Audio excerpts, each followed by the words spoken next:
I take this opportunity to salute our freedom fighters who sacrificed their lives and did a yeoman's service to see to that the future generation reaped the benefits of a liberated Goa.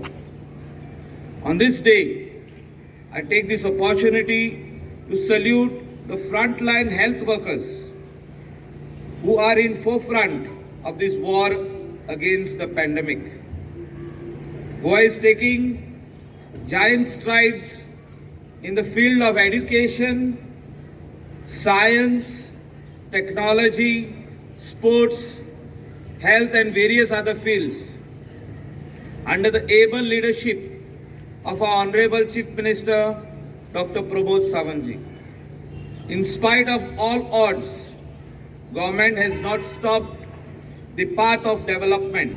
In the case of rural development, I have instructed my department to focus on schemes like NRLM, which has the potential to empower self-sustaining women entrepreneurs in our state. Through Mahatma Gandhi NREGS, an expenditure of 2.2 crore and 66,458 man days have been undertaken for government projects.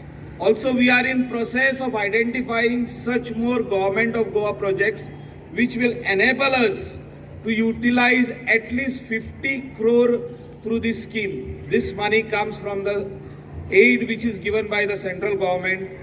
This has resulted in several families obtaining the benefits of the scheme, especially during this pandemic time.